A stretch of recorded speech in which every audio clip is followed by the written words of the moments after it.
اشہد ان لا الہ الا اللہ وحدہ لا شریک لہ واشہد ان محمدا عبدہ ورسولہ اما بعد فاعوذ باللہ من الشیطان الرجیم بسم اللہ الرحمن الرحیم الحمد للہ رب العالمین الرحمن الرحیم مالک یوم الدین ایاک نعبد و ایاک نستعین اہدنا الصراط المستقیم صراط الذین انعمت علیہم صراط الذین انعمت علیہم غیر المغضوب علیہم ولا الضالین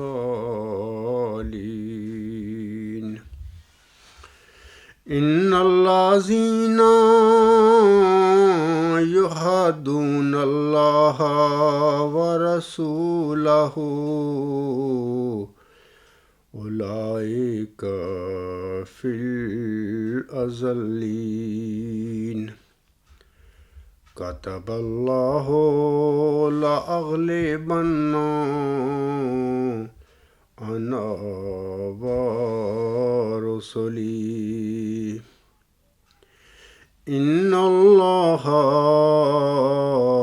قوی عزیز۔ یہ سورۃ مجادلہ کی آیت نمبر 21 اور 22 ہیں۔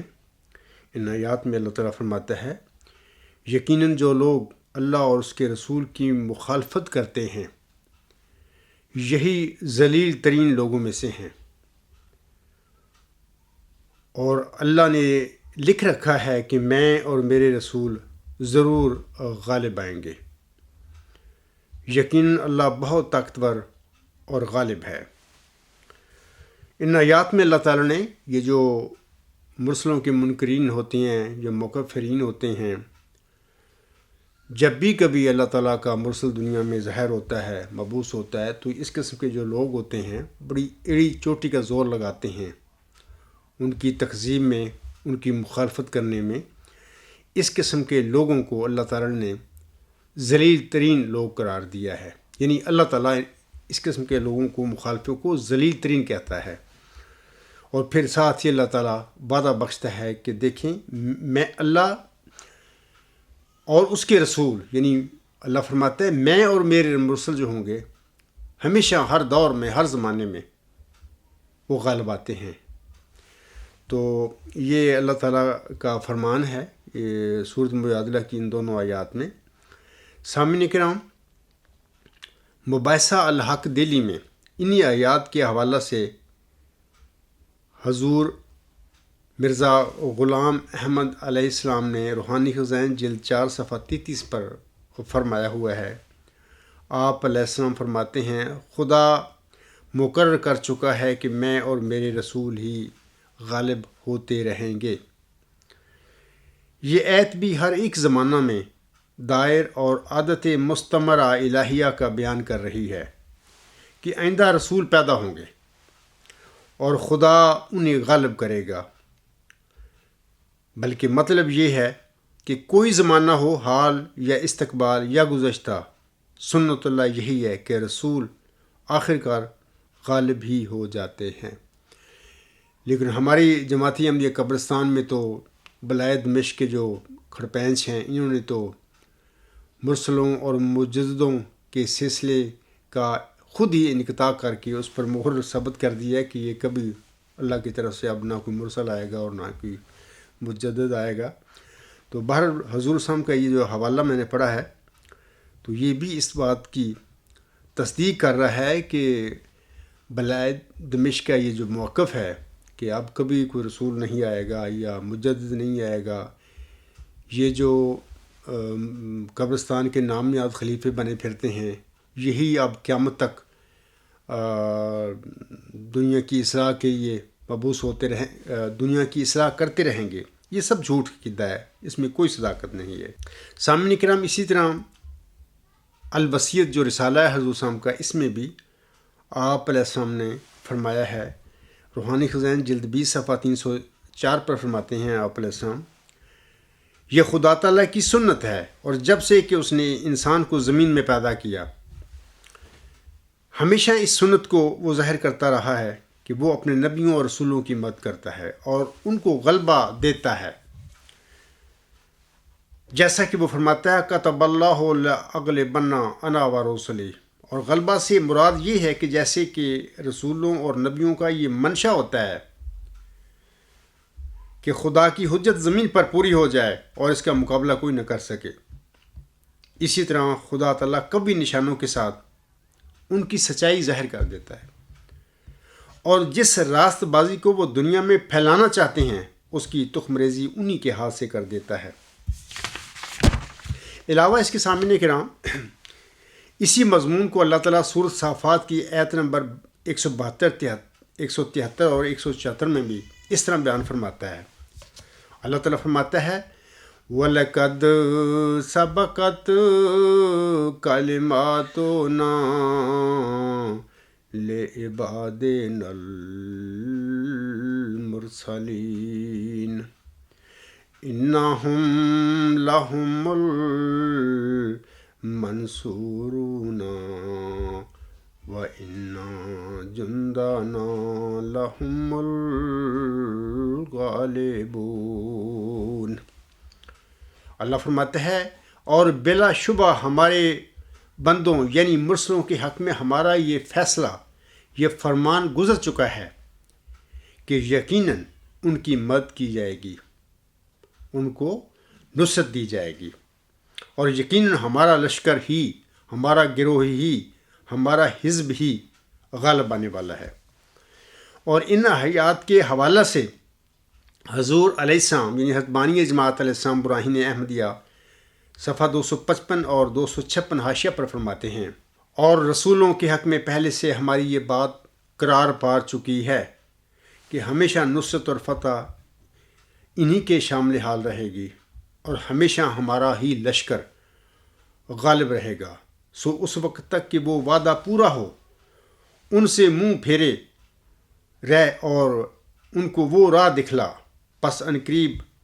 وہ آپ دیکھ لیں گے۔ میں آپ کو یہ بھی بتانا چاہتا ہوں کہ یہ جو اللہ تعالیٰ نے مرسلوں کی غلبے کا وعدہ یہاں پر فرمایا ہوا ہے کہ میں اور میرے رسول ہمیشہ غالب رہیں گے، اس غلبہ سے مراد دلائل کا غلبہ ہوتا ہے۔ اور جب ہم انبیاء کی تاریخ پر نظر کرتے ہیں، نظر ڈالتے ہیں، دیکھتے ہیں تو ہمیں معلوم ہوتا ہے کہ اللہ تعالیٰ کی اس غلبہ سے مراد دلیل کے ساتھ غلبہ ہے، لیکن یہ بھی ہمیں بعض نبیوں کے حوالہ سے ملتا ہے کہ اللہ تعالیٰ نے ان کو مادی غلبہ بھی دیا۔ مثال کے طور پر ہمارے پیارے آقا محمد مصطفیٰ صلی اللہ علیہ وسلم کو اللہ تعالیٰ نے مادی غلبہ بھی دیا اور مکہ ان کے مبارک ہاتھوں پر فتح ہوا تھا، تو یہ مادی غلبہ بھی اللہ تعالیٰ نے ان کے شامل حال کیا تھا۔ لیکن اللہ تعالیٰ کا یہ جو غلبے کی وعدہ ہے، اللہ تعالیٰ نے یہ جو فرمایا ہے کہ میں اور میرے رسول ہمیشہ غالب رہیں گے، اس غلبہ سے مراد اللہ تعالیٰ کی یہاں پر دلائل کا غلبہ ہے، جیسے کہ اللہ تعالیٰ سورۃ انفال کی آیت نمبر 43 میں بھی فرماتا ہے کہ دلیل کے ذریعے ہی ہلاکت ہوتی ہے اور دلیل کے ذریعے ہی زندگی ملتی ہے۔ لِيَهْلِكَ مَنْ هَلَكَ عَنْ بَيِّنَاتٍ وَيَحْيَىٰ مَنْ حَيَّ عَنْ بَيِّنَةٍ، یعنی کہ وہ جو دلیل کے ذریعے سے ہلاک ہو چکا ہے ہلاک ہو جائے، اور جو دلیل کے ذریعے سے زندہ ہو چکا ہے زندہ ہو جائے۔ سامعین کرام، ابتدا اپریل 1993 میں خاکسار نے اس وقت کا جو جماعتی احمدیہ قبرستان کے ہیڈ تھے جناب مرزا طاہر احمد صاحب، ان کی خدمت میں میں نے اپنا نقطہ نظر، اپنا دعویٰ، اپنا مقدمہ بھیجا تھا۔ یہ جو جناب مرزا طاہر احمد صاحب تھے، اپنی تقریروں میں، اپنے خطبات میں آزادی ضمیر کے حوالہ سے دھواں دار تقریریں کرتے رہے، جیسا کہ مثلاً 5 دسمبر 1986 کے خطبہ جمعہ میں ہی انہوں نے آزادی ضمیر پر بڑی دھواں دار تقریر کی۔ خاکسار نے اپنا مقدمہ، اپنا دعویٰ، اپنا نقطہ نظر ان کے اسی آزادی ضمیر کے حوالہ سے جو ان کا دھواں دھار بیان ہے، اس کے ساتھ ان کے آگے رکھا تھا۔ وہ اپنی آزادی ضمیر کے اس بیان میں کہتے ہیں، تقریر میں کہتے ہیں کہ ہر انسان کو حق ہے سوچنے کا، سمجھنے کا، کوئی نقطہ نظر قائم کرنے کا حق ہے، اور اس کو یہ بھی حق ہے، یعنی کہ دوسرا حق یہ ہے کہ وہ اپنا نقطہ نظر، اپنا مقدمہ، اپنا دعویٰ، اپنا بیان لوگوں کے آگے بیان کرے، لوگوں کو بتائے اپنے نقطہ نظر سے، یہ بھی اس کا حق ہے۔ تیسرا یہ کہ اگر کوئی انسان کسی مدعی کا دعویٰ سن کر اس کو قبول کر لیتا ہے تو کسی انسان کا حق نہیں ہے کہ وہ دعویٰ قبول کرنے والے پر جبر کرے، اس کو اخراج اور مقاطعہ کرے اپنے کسی سسٹم سے، اپنی کسی جماعت سے۔ چوتھی بات وہ یہ کہتے ہیں کہ وہ مدعی جو اپنے خیالات بیان کر کے، اپنے دعوی بیان کر کے، اپنا نقطہ نظر بیان کر کے لوگوں کے خیالات بدلے گا تو اس مدعی کو اس وجہ سے کوئی سزا نہیں دی جائے گی کہ تم اپنے دعویٰ بیان کر کے، نقطہ نظر بیان کر کے لوگوں کے خیالات کو بدل رہے ہو۔ تو اس نے 5 دسمبر 1986 کے خطبہ جمعہ میں یہ دھواں دار آزادی ضمیر کے حوالے سے خطاب کیا ہوا ہے۔ میں نے ان کا یہی خطاب ان کے آگے رکھا اور ساتھ ہی اپنا نقطہ نظر ان کے آگے پیش کر دیا۔ لیکن جناب مرزا طاہر احمد صاحب میرے مدلل دعویٰ کے آگے بے بس ہو گیا۔ اس کو کوئی ایسی چیز نہ ملی کہ جس کی بنیاد پر میرے وہ اس نقطہ نظر کو غلط قرار دیتا، بلکہ طاقت کے بل بوتے پر اس عاجز کے اس نقطہ نظر کو شیطانی وساوس قرار اس نے دے دیا بغیر کسی دلیل کے، اور یہ بھی حکم صادر کر دیا میرے متعلق کہ جناب آپ خود ہی جماعتی احمدیہ کو چھوڑ دیں۔ اب سوال یہ پیدا ہوتا ہے کہ جماعتی احمدیہ تو ہر اس انسان کی جماعت ہے جس نے مرزا غلام احمد صاحب کو قبول کیا، ان کے تمام دعوی پر وہ ایمان لایا اور اس کے جماعت میں شامل ہو گیا اس کی بیعت کر کے، تو یہ ہر اس انسان کی یہ جماعت ہے۔ یہ جماعت میں آپ لوگوں کو بتانا چاہتا ہوں کہ کسی انسان کی ذاتی جاگیر تو نہیں ہے، یا مرزا غلام صاحب کی جو اولاد ہے جسمانی، اس کی کوئی یہ جاگیر تو نہیں ہے۔ ہر اس انسان کی یہ جماعت ہے جس نے مرزا صاحب پر صدق کے دل سے ایمان لایا وہ اور اس کی جماعت میں شامل ہو گیا۔ تو لیکن یہ جو ہے اپنا مرزا غلام صاحب کی جو اولاد ہے آگے، جنہوں نے خلافت کے نام پر جماعت احمدیہ پر قبضہ کیا ہوا ہے، اور آئے دن وہ اپنے جبر کے ساتھ لوگوں پر اپنے بے بنیاد جھوٹے عقائد جو ہیں انہوں نے اختیار کی ہوئی ہے وہ مسلط کرتے رہتے ہیں، بلکہ مسلط کیا ہوا ہے۔ اگر جماعت احمدیہ قبرستان میں یا جماعت احمدیہ قادیان میں کوئی انسان، کوئی احمدی اٹھ کر سوال کر دے کہ آپ کے یہ جو عقائد ہیں ان کی دلیل کیا ہے، تو فوراً اس کا اخراج کر کے اس کا مقاطعہ کر دیا جاتا ہے۔ بہرحال 1993 اپریل سے یہ میرا معاملہ جماعت احمدیہ قادیان میں شروع ہوا، لیکن جناب مرزا طاہر احمد صاحب نے 10 سال تک اس عاجز کے دعوے کو چھپائے رکھا اور اپنے طور پر اپنی خاندانی گدی، اپنی خاندانی جاگیر کے دفاع کے لیے وہ اپنے کام کرتا رہا۔ مثلا 12 دسمبر 1997 کے خطبہ جمعہ میں انہوں نے اپنے بعد جناب اپنے رشتہ دار یعنی مرزا منصور احمد صاحب کے بیٹے مرزا مسرور احمد صاحب کے متعلق یہ کہا کہ اب ہم چلتے ہیں، میری جگہ پر تو بیٹھ جائے وغیرہ وغیرہ۔ یہ ایک طریقہ ہے ان لوگوں کا کہ بالواسطہ رنگ میں یہ اپنے بعد میں اپنے جو جانشین ہوتا ہے اس کی وہ نشاندہی کر دیتے ہیں۔ عام لوگوں، سادہ احمدیوں کو اس کا پتہ نہیں چلتا، لیکن زندہ جو لوگ ہیں، حاضر جن کا دماغ ہے، تو وہ سمجھ جاتے ہیں کہ یہ کیا کارروائی ہو رہی ہے۔ 12 دسمبر 1997 کے خطبہ جمعہ میں جناب مرزا منصور احمد صاحب کے وفات پر انہوں نے جو یہ خطبہ دیا تھا، اس خطبہ جمعہ میں انہوں نے یعنی مرزا طاہر احمد صاحب نے اپنے بات مرزا منصور احمد صاحب کی اپنی جانشینی کے متعلق بتا دیا تھا۔ اور پھر جب مرزا طاہر احمد کی 19 اپریل 2002 کو وفات ہوئی، 2003 کو یعنی 19 اپریل 2003 کو وفات ہوئی، تو پھر اس وقت تک مرزا طاہر احمد صاحب کا تو اس کے بعد وہ MTA پر یہ جو 12 دسمبر 1997 کا خطبہ جمعہ ہے بار بار لگائے رکھا، جب تک کہ مرزا منصور احمد صاحب کا انتخاب نہ ہو گیا یا اس کو سلیکٹ نہ کر لیا گیا، وہ جو خاندانی مسئلہ انتخاب ہے اس نے۔ تو یہ ان لوگوں کا ایک درجل فریب اور فراڈ ہے جو یہ کرتے چلے آ رہے ہیں 100 سال سے۔ سامعین کرام، 14 سال سے یعنی مرزا طاہر احمد کی وفات کے بعد جناب مرزا مسرور احمد صاحب برسر اقتدار آ گئے اپنی خاندانی گدی پر، تو ان کے آگے بھی خاکسار کا یہ جو دعویٰ ہے 14 سال سے پڑا ہوا ہے۔ اور یہ شخص ہمارا جو اختلافی امور ہیں 4، اس میں اس کے حوالے سے اس آج کے ساتھ یا میری جماعت کے لوگوں کے ساتھ ان کے جو مربی ہیں یا مولوی ہیں بات چیت کرنے کے لیے تیار نہیں ہیں۔ ہم سب کا ان لوگوں نے مقاطعہ کیا، اخراج کیا، اور ہمیں جیسے کہ 1500 سال پہلے ابو جہل اور اس کے ساتھیوں نے ہمارے آقا محمد مصطفیٰ صلی اللہ علیہ وسلم اور آپ کے اہل و عیال اور آپ کے رشتہ داروں کا مکہ کی سوسائٹی سے اخراج کر کے ان کو شب ابید عالم میں ڈال دیا تھا، اسی قسم کا کام جناب مرزا منصور احمد صاحب اور اس کے مولویوں نے، اس کے عہدیداروں نے ہمارے ساتھ کیا ہوا ہے۔ اور قطعاً ہم لوگوں کے ساتھ اس کوئی اپنے جو اختلافی امور ہیں اس کے حوالے سے بات چیت کرنے کے لیے یہ لوگ تیار نہیں ہیں۔ میں آپ لوگوں کو بتانا چاہتا ہوں کہ اب 14 سال کے بعد دیکھ کے کہ یہ قطعاً کسی صورت بھی میرے ساتھ یہ بات چیت کرنے کے لیے تیار نہیں ہے اختلافی امور کے حوالے سے، تو میں نے اللہ تعالیٰ کی رضا کے مطابق اس شخص کو مبالغہ کی طرف بلایا ہے کہ آئیں، اگر آپ سمجھتی ہیں کہ آپ اپنے یہ جو 4 ہمارے اختلافی امور ہیں اس میں آپ برحق ہیں، سچے ہیں، اور مجھے آپ غلطی خوردہ سمجھتے ہیں، تو آئیں اللہ تعالیٰ کی عدالت سے ہم فیصلہ لے لیتے ہیں کہ ہم میں سے کون سچا ہے اور کون جھوٹا ہے۔ تو سامعین، میرا یہ مضمون نمبر 125 جو ہے وہ پڑھیں، وہ سارا اس مبالغے کی مضمون پر مشتمل ہے۔ خاکسار نے 8 فروری 2018 کو مبالغے کا یہ مضمون یا پیشکش میں نے مرزا منصور احمد کی طرف بذریعہ رجسٹر ڈاک بھیجی ہے، لیکن ابھی تک کوئی مجھے جواب نہیں آیا، نہ میرا اس شخص نے یہ مبالغے کا جو چیلنج ہے قبول کیا۔ تو میں آپ لوگوں کو بتانا چاہتا ہوں کہ یہ 4 جو ہمارے اختلافی امور ہیں وہ کیا ہیں۔ وہ یہ ہیں کہ سب سے پہلے تو اختلافی بات ہمارے درمیان میں الہامی پیشگی مجھ سے موجود ہے۔ جناب مرزا بشیر الدین محمود احمد صاحب نے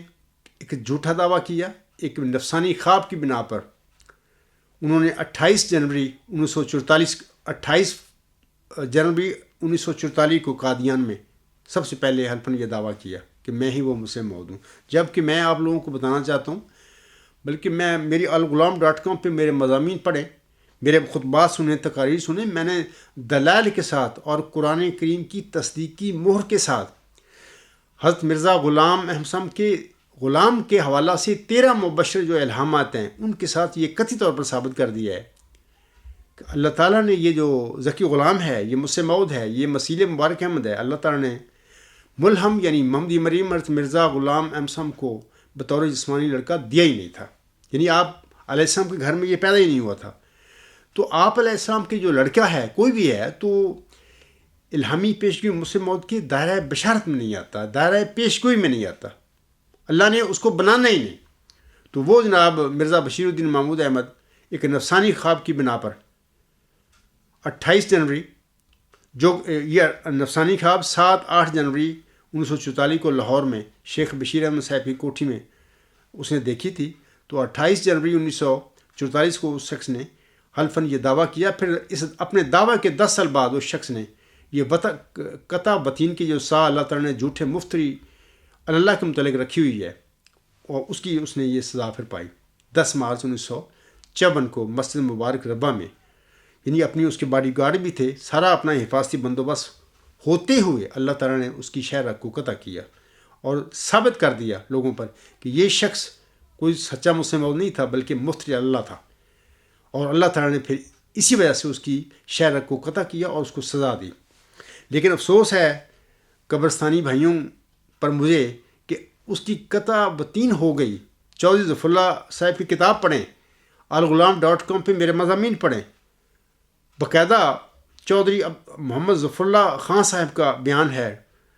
کوئی ڈاکٹروں نے ہمیں بتا دیا کہ اس کی قطع بتین جو ہے قطع ہو چکی ہے، چاقو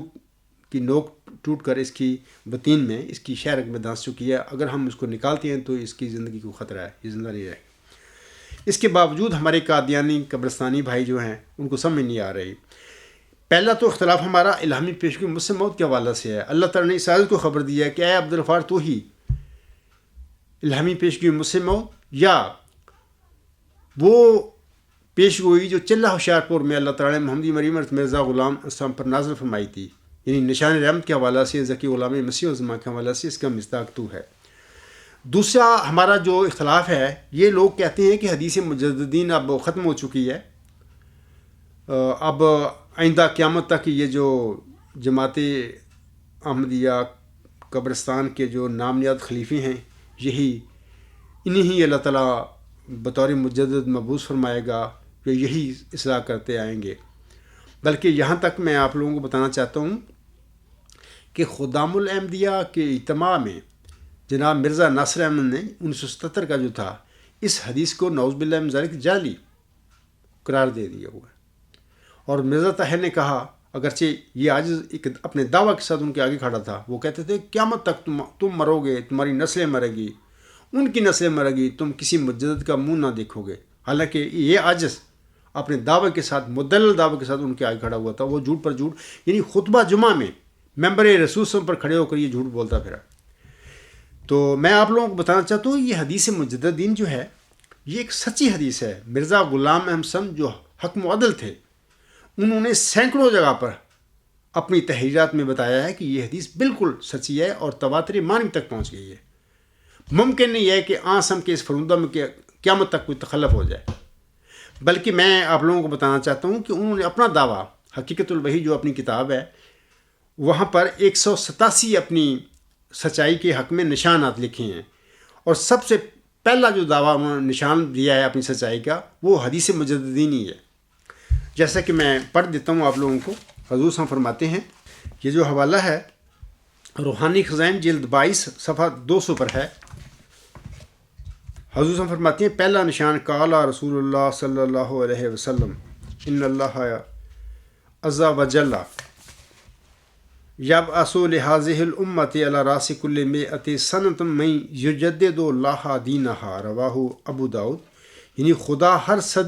ہر ایک صدی کے سر پر اس امت کے لیے ایک شخص مبعوث فرمائے گا، ایک شخص مبعوث فرمائے گا۔ زیادہ کی بات نہیں حضور صاحب نے کہیں، ایک شخص مبعوث فرمائے گا جو اس کے لیے دین کو تازہ کرے گا۔ اور اب اس صدی کا 24واں سال جاتا ہے اور ممکن نہیں کہ رسول اللہ صلی اللہ علیہ وسلم کے فرمودہ میں تخلف ہو۔ تو یہ تو حضور صاحب نے اپنی زندگی میں سینکڑوں جگہ پر اپنی تحریرات میں لکھا ہے، بتایا ہے کہ یہ حدیث بالکل سچی ہے۔ جماعت احمدیہ قبرستان کے نام نہاد یہ جو خلیفے کہتے پھر رہے ہیں کہ جناب یہ حدیث ہی نعوذ باللہ من ذالک جعلی ہے، مصنوعی ہے، بنائی گئی ہے۔ تو اللہ تعالیٰ ان پر رحم کرے۔ یہ تو مرزا غلام صاحب کی تحریرات کو یہ رد کر کے بیٹھے ہوئے ہیں۔ تیسرا جو ہے ہمارے درمیان اختلاف ہے، وہ یہ ہے کہ خلافت اعلی منہاج نبوت کے حوالہ سے میں کہتا ہوں کہ حضرت صلی اللہ علیہ وسلم نے اپنے بعد جس خلافت اعلی منہاج نبوت کی بشارت دی ہوئی ہے امت کو، وہ مجددین کی خلافت ہے۔ اور ثبوت اس کا یہ ہے کہ بانی جماعت حکم عدل مرزا غلام صاحب کا کتاب جو ہے شاہت القرآن پڑھ لیں، تحفہ گلڑ یا دونوں کتابیں پڑھیں۔ وہاں پہ حضرت صاحب نے فرمایا ہے بڑے دلائل کے ساتھ کہ یہ جو مجددین ہیں، ان کی خلافت ہی دراصل خلافت اعلی منہاج نبوت ہے امت محمدیہ میں۔ اور اپنے متعلق فرمایا کہ میں اسی خلافت اعلی منہاج نبوت کے سلسلے کا 13واں خلیفہ ہوں 14ویں صدی پر، اور آپ علیہ السلام سے پہلے 12 خلفاء مجددین جو گزر چکے تھے۔ لیکن یہ جو بلائے دمشق کہ یہ کھڑپین سے یہ کہتی ہیں کہ مرزا بشیر الدین محمود احمد اینڈ کمپنی جو ایک قابض ٹولہ ہے، یہ لوگ، ان لوگوں کی خلافت جو ہے وہ خلافت علی منہاج نبوت ہے. وہ کہتے ہیں کہ ہم اللہ کے بنائے ہوئے ہیں، جبکہ سری جھوٹ بولتے ہیں یہ لوگ. خود مطلب کہ اپنی خود ساختہ جو خاندانی مل سے انتخاب ہے وہ ان کو اپوائنٹ کرتی ہے، بلکہ وہ بھی نہیں کرتی، جانے والا خود کہہ جاتا ہے. اور سب سے پہلے آغاز 1914 میں جناب مولوی نور الدین رضی اللہ تعالیٰ عنہ کی وفات کے ساتھ ہوا. اس بلاد مشق کا مرزا بشیر الدین محمود احمد نے اپنے والد صاحب حضرت مرزا غلام احمد صاحب کی جو الوصیت تھی اس کو رد کر کے، مجلس متحدین کو رد کر کے، اکثریتی رائے کو رد کر کے، خود اپنی مجلس انصار سے اپنا خلیفہ ثانی ہونے کا بورڈ لے لیا تھا. یہ سب سلسلہ وہاں سے شروع ہوا ہے، اب تک وہ جاری ساری چلا آ رہا ہے. اور کہتے ہیں کہ ہم اللہ تعالیٰ کے نعوذ باللہ بنائے ہوئے خلیفے ہیں، یا ہماری خلافت علی منہاج نبوت ہے. علاوہ اس کے ہمارا جو قدرت ثانیہ کے حوالہ سے اختلاف ہے چوتھا، میں کہتا ہوں کہ الوصیت میں حضرت مرزا غلام صاحب نے جس قدرت ثانیہ کا اپنے بعد ذکر فرمایا ہے، دراصل اس قدرت ثانیہ سے مراد وہی مجددین کا سلسلہ ہے جو آسم کے بعد امت محمدیہ میں شروع ہو چکا ہے. اور چونکہ احمدیت محمدیت کا ہی ذیل ہے، تو اسی محمدی سلسلے کے مطابق آنے والا حضرت مرزا صاحب السلام کے بعد آنے والا ذکی غلام جو ہے اس قدرت ثانیہ کا پہلا مظہر ہے. علاوہ اس کے مرزا صاحب نے اپنی الوصیت رسالہ میں فرمایا ہے کہ دیکھو، یہ جو قدرت ثانیہ جس کی میں بشارت دے رہا ہوں، یہ آسمان سے نازل ہوگی، لوگوں کا بنایا ہوا قدرت ثانیہ کا مظہر نہیں ہو سکتا. دوسرا فرمایا یہ دائمی ہے، اس کا سلسلہ دائمی ہے، قیامت تک چلے گا. تو یہ جو انتخابی خلافتیں ہوتی ہیں تو یہ دائمی نہیں ہو سکتی، کیونکہ آنس میں فرمایا ہر نبوت کے بعد خلافت ہے اور ہر خلافت کے بعد ملوکیت ہے. تو ہر نبی کے بعد، جیسے کہ میری نبیوں سے میری مراد یہ ہے کہ جو نبی دین لائے دنیا میں، نئی تعلیم لائے، ان کے بعد یقیناً خلافت کا سلسلہ، خلفائے راشدین کا سلسلہ شروع ہوا. لیکن وہ سلسلہ جو تھا خلفائے راشدین کا جز وقتی تھا، اور اس کے بعد فوری طور پر مطلب کہ پھر ملوکیت آ جاتی ہے. لیکن وہ ملوک جو ہوتے ہیں، بادشاہ ہوتے ہیں، اپنے آپ کو خلیفہ ہی کہلاتے ہیں، جبکہ اصل میں وہ ملوک اور بادشاہ ہوتے ہیں. جیسے کہ پیارے نبی حضرت محمد مصطفیٰ کے بعد خلفائے راشدین کا جو سلسلہ ہے، آپ وسلم کی پیشگوئی کے مطابق 30 سال رہا. اس کے بعد امیر معاویہ کے ساتھ ہی وہ ملوکیت کا سلسلہ شروع ہو گیا، جس کی خبر ہم نے اپنے بعد فرمائی تھی. تو دوسری بات یہ ہے کہ حضور صاحب نے الوصیت میں فرمایا ہوا ہے کہ یہ جو قدرت ثانیہ آسمان سے ظاہر ہوگی. تو آسمان سے تو وہی قدرت ثانیہ اسی طرح ظاہر ہوتی ہے جب اللہ تعالیٰ کسی انسان کو کسی جماعت میں، کسی امت میں، اس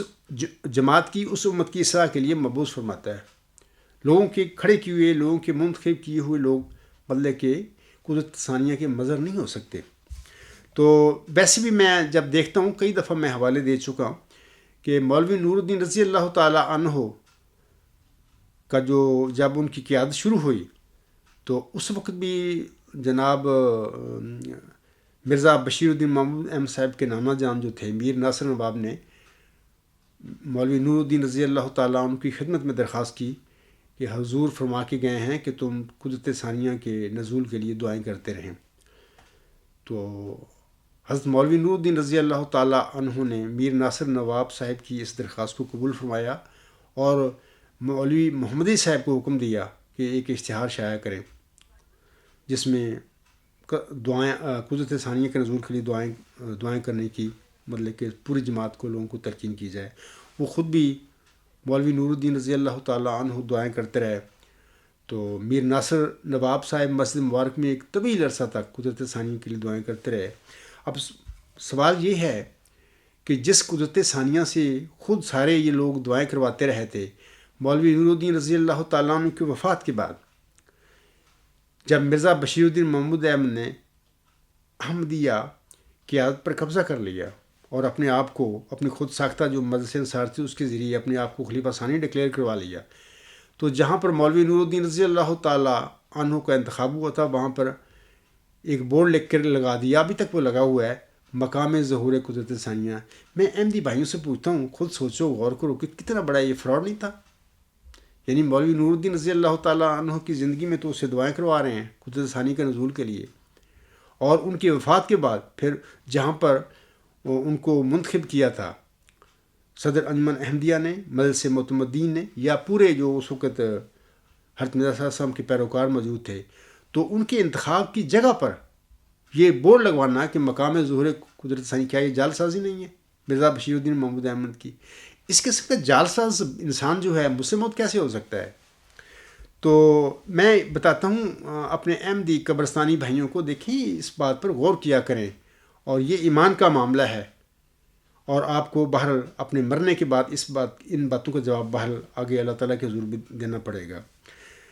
اے میرے احمدی بھائیوں اور بزرگوں، الہامی پیشگی مسلم موت، حدیث مجددین، خلافت اعلی منہاج نبوت اور قدرت ثانیہ کے اپنے موقف کے ساتھ خاکسار اپنے اہل و عیال اور اپنی جماعت کے اہم ممبران کے ساتھ مبالہ کی ننگی تلوار کے نیچے کھڑا ہوا ہے اس وقت.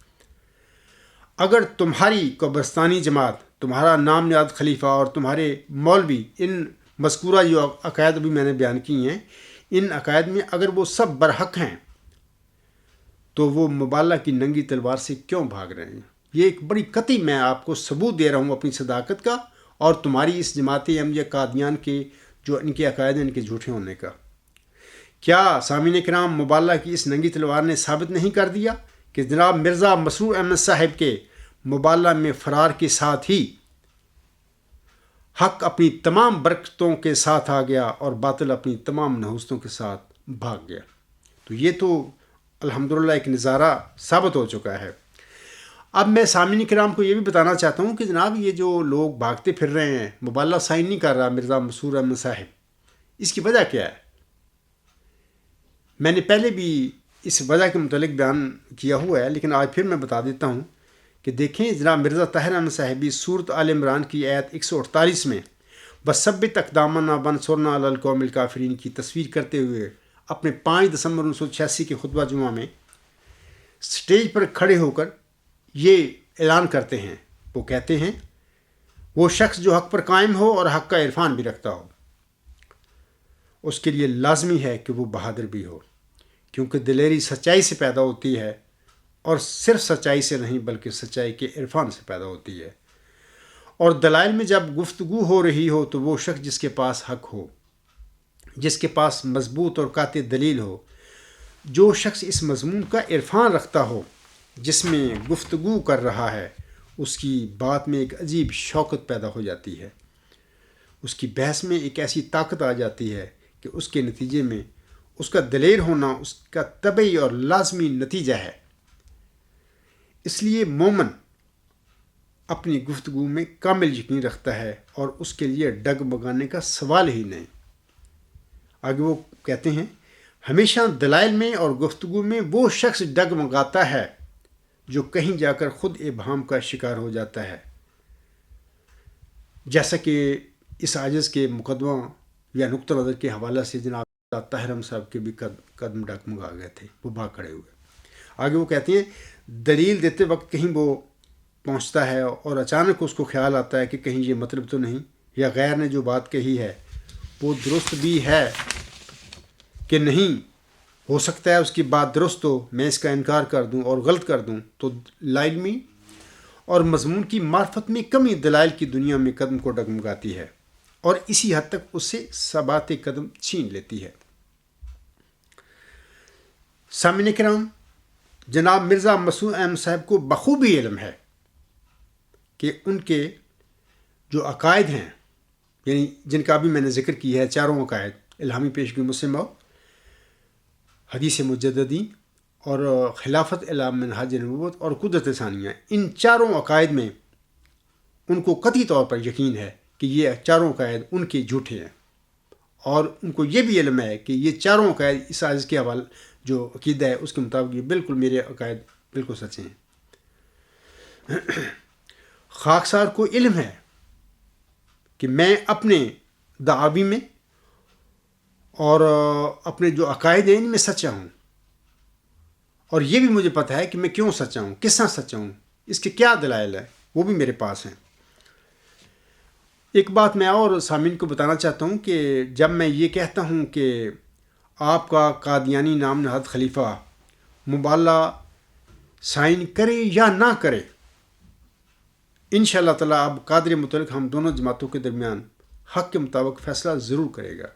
اس کی وجوہات کیا ہیں؟ پہلے بھی میں بتا چکا ہوں، آج پھر میں بتا دیتا ہوں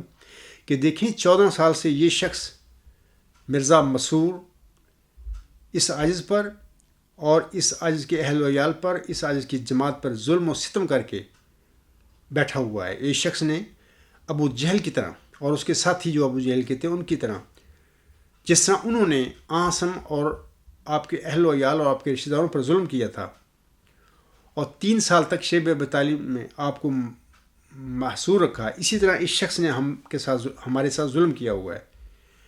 اور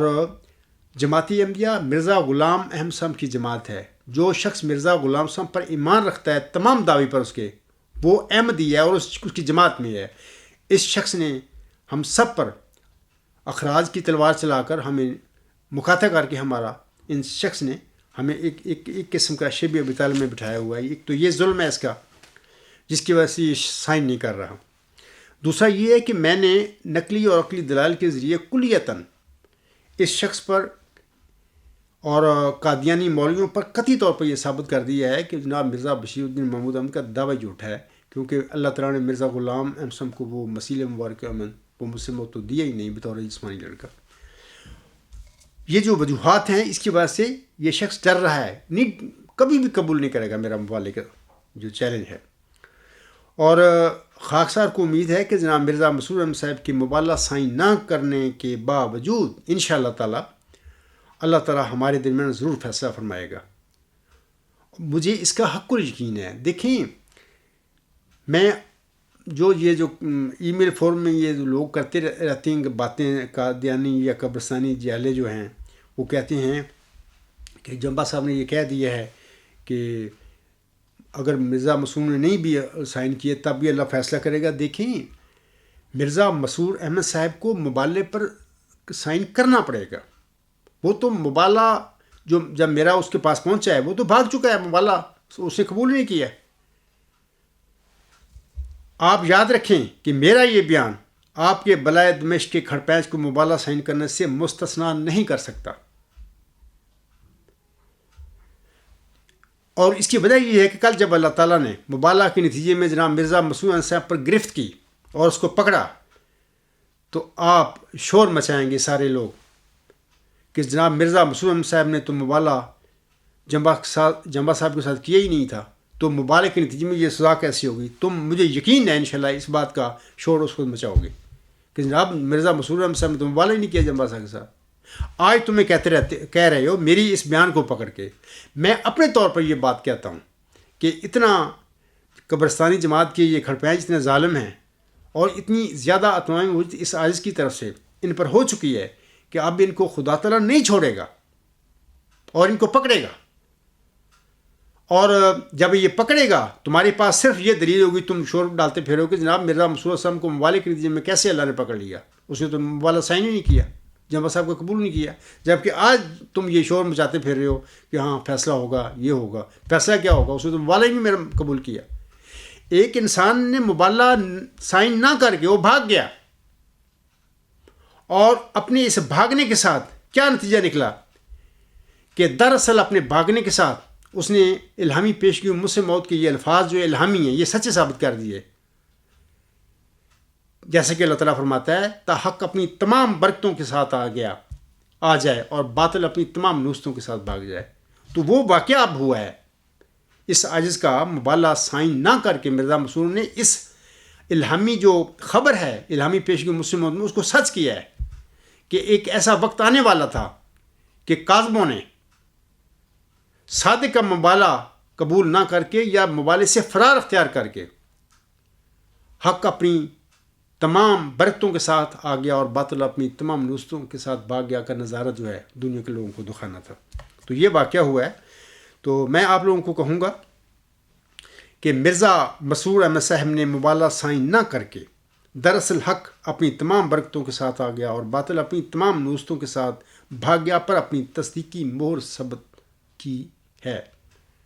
اور میں اس کو اللہ تعالیٰ کا فضل سمجھتا ہوں اور اپنے متعلق اللہ تعالیٰ کی زبردست کامیابی کا نشان قرار دیتا ہوں، اور اس میں کوئی شک والی بات نہیں ہے۔ تو اگر کوئی میرا قبرستانی بھائی سمجھتا ہے کہ میں باتیں غلط کر رہا ہوں، یہ بات نہیں ہے، تو جناب اپنے خلیفہ صاحب کو کہیں کہ میرا موبائل کا سائن ابھی بھی سائن کر دے اور میری طرف بھیج دے۔ کبھی بھی نہیں کرے گا، کیونکہ اس کو اپنے کرتوتوں کا علم ہے کہ یہ کیا کر کے بیٹھے ہوئے ہیں احمدیت کے ساتھ، یہ کیا کر کے بیٹھے ہوئے ہیں اسلام کے ساتھ۔ تو کسی قیمت پر بھی یہ لوگ نہیں میرا موبائل سائن نہیں کریں گے، اور ان شاء اللہ تعالیٰ جب میرا خدا ان کو پکڑے گا مبالغہ کے نتیجے میں، تو بے شک آپ شور ڈالتے رہیں کہ نہیں نہیں جی مرزا مسرور نے تو مبالغہ قبول ہی نہیں کیا تھا، یہ مبالغے کے نتیجے میں کیسے مرزا مسرور پر پکڑ اللہ تعالیٰ کی ہو گئی ہے۔ تو یہ سب تمہارے بے بنیاد دعوے ہوں گے، یہ تمہارا بے بنیاد شور ہوگا، اس کی کوئی بھی حیثیت نہیں ہوئی اس وقت۔ میں بیفور ٹائم آپ لوگوں کو بتا رہا ہوں۔ آخر پہ سامعین کرام، میں محمدی مریم مرزا غلام امسم کا ایک حوالہ آپ لوگوں کے آگے پڑھ کر اپنے خطبے کو ختم کروں گا۔ حضور صاحب فرماتے ہیں، یہ جو حضور صاحب کا جو حوالہ ہے ازالہ و حام کا حوالہ ہے، یہ حضور صاحب کا روحانی خزائن جلد 3 صفحہ 141 حاشیہ پر ہے۔ حضور صاحب فرماتے ہیں اس کے یعنی قادر مطلق اللہ تعالیٰ کے عجائبات قدرت اسی طرح پر ہمیشہ ظہور فرماتے ہیں کہ وہ غریبوں اور حقیروں کو عزت بخشتا ہے، اور بڑے بڑے معززوں اور بلند مرتبہ لوگوں کو خاک میں ملا دیتا ہے۔ بڑے بڑے علماء و فضلاء اس کے آستانہ فیض سے بکلی بے نصیب اور محروم رہ جاتے ہیں۔ خاص کر میں یہ جو باتیں ہیں، یہ جو ای میل فارم پر بجیوں کا ٹولہ جو ہے جس کے ہیڈ جناب خالد واسطی صاحب ہے، میں یہ الفاظ اس کے لیے میں پڑھ رہا ہوں، میں دوبارہ پڑھتا ہوں۔ خالد واسطی صاحب یہ بانی جماعت علیہ السلام کے الفاظ ہیں، کسی نتھو پتھو کے نہیں ہیں۔ اس پر غور کریں کہ کیا وہ فرما رہے ہیں اور آپ کیا کرتے پھر رہے ہیں۔ دوبارہ میں پڑھتا ہوں۔ حضور صاحب فرماتی ہیں اس کے یعنی قادر مطلق اللہ تعالیٰ کے عجائبات قدرت اسی طرح پر ہمیشہ ظہور فرماتے ہیں کہ وہ غریبوں اور حقیروں کو عزت بخشتا ہے، اور بڑے بڑے معززوں اور بلند مرتبہ لوگوں کو خاک میں ملا دیتا ہے۔ جیسے کہ اس وقت یہ تمہارے جو نام نیاد خلیفے بنے پھرتے ہیں، تمہارے نام نیاد علماء بنے پھرتے ہیں، اللہ تعالیٰ نے ان کو ذلیل و رسوا کر دیا ہے میرے آگے اس میں فرماتے ہیں بڑے بڑے علماء و فضلاء اس کے آستانہ فیض سے بکلی بے نصیب اور محروم رہ جاتے ہیں، اور ایک حقیر اور ایک ذلیل حقیر امی جہل نالائق منتخب ہو کر مقبولین کی جماعت میں داخل کر لیا جاتا ہے۔ الحمدللہ رب العالمین، جیسے کہ اللہ تعالیٰ نے اس حاجت کو اپنے مقبولوں میں شامل فرمایا ہے۔ آگے اس میں فرماتے ہیں ہمیشہ سے اس کی کچھ ایسی ہی عادت ہے اور قدیم سے وہ ایسا ہی کرتا چلا آیا ہے۔ وذالک فضل اللہ یؤتیہ من یشاء۔ خالد واسطی صاحب، آپ کو علم ہو گیا نا کہ آپ کا پیمانہ کیا ہے مرسلوں کا، وہ بدل چکا ہے۔ یہ جو مرزا صلی اللہ علیہ وسلم کی جو تعلیم ہے، اللہ تعالیٰ ہمیشہ ہر دور میں اسی تعلیم کے مطابق اپنے مرسلوں کو مبعوث کرتا چلا آیا ہے۔ آج بھی حضرت مرزا غلام احمد علیہ السلام کی اسی تعلیم کے مطابق یہ آج کھڑا ہوا ہے، اور اللہ تعالیٰ نے جماعت احمدیہ میں اسی حضور صلی اللہ علیہ وسلم کی تعلیم کے مطابق ایک شخص کو، امی کو مبعوث فرمایا ہے جو تمہیں ہضم نہیں ہو رہا۔ میں آپ سب سے کہتا ہوں کہ اگر حضرت مرزا صلی اللہ علیہ وسلم کے آپ پیروکار ہوتے، آپ ان کو ماننے والے ہوتے، تو آپ کے لیے میرا دعویٰ عجیب نہ ہوتا، کیونکہ مرزا صلی اللہ علیہ وسلم کی تعلیم کے مطابق میرا دعویٰ ہے۔ تبھی میں کہتا ہوں آپ لوگوں کو کہ در پردہ آپ لوگ ارتداد اختیار کر چکے ہو، آپ مرتد ہو۔ مرزا صلی اللہ علیہ وسلم کا نام ضرور لیتے ہو، اس کی جماعت کہتے ہو کہ ہم جماعت احمدیہ کے ممبر ہیں، جبکہ عملاً آپ کا جو رویہ بتا رہا ہے کہ آپ مرزا غلام صاحب کی تعلیم کو نہیں مانتے۔ اگر مانتے ہوتے تو اس عجز کے متعلق یہ تماشا نہ کرتے پھرتے جیسے کہ تم کرتے پھر رہے ہو۔ کو ڈرتے خدا سے کہ جناب مرزا غلام صاحب ایسے ہی فرما گئے ہیں، ہو سکتا ہے عبدالغفار جنبہ اپنے دعوے میں سچا ہو، اس کی تقویٰ کے ساتھ تحقیق کرو، لیکن نہیں، آپ کو نصیب نہیں ہوا، آپ کرنے کے لیے تیار نہیں ہیں، کیونکہ آپ میں تکبر ہے۔ ہمیشہ اور ہر دور میں اسی تکبر کی وجہ سے فرعون جو ہیں، ابو جہل جو ہیں، ہلاک کیے گئے ہیں۔ تو اللہ تعالیٰ آپ سب پر رحم کرے، اور اس عاجز کا جو دعویٰ ہے دلیل کے ساتھ ہے، اور میں تو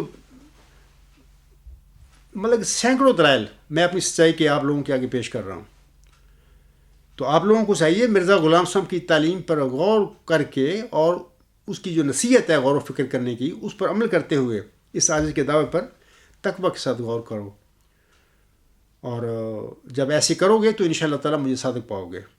اگر نہیں کرو گے تو ظاہر ہے کہ مرنے کے بعد آپ کو وہ جو نشانی رحمت معود ہے جماعت احمدیہ میں، اور ذکی غلام جو معود ہے، اس کے حوالے سے تمہیں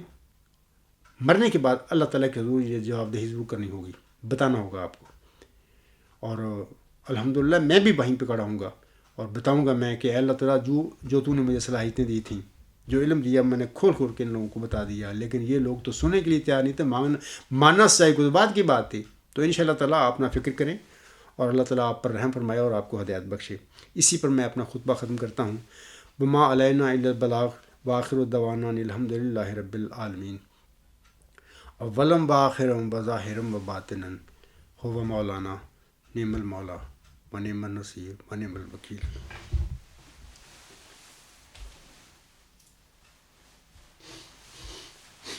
الحمد للہ نحمده ونستعینه ونستغفره ونؤمن به ونتوکل علیہ ونعوذ باللہ من شرور انفسنا ومن سیئات اعمالنا. من يهده الله فلا مضل له ومن يضلله فلا هادي له. ونشهد أن لا إله إلا الله ونشهد أن محمدا عبده ورسوله. عباد اللہ رحمکم اللہ ان اللہ یأمر بالعدل والاحسان وایتاء ذی القربى وینہی عن الفحشاء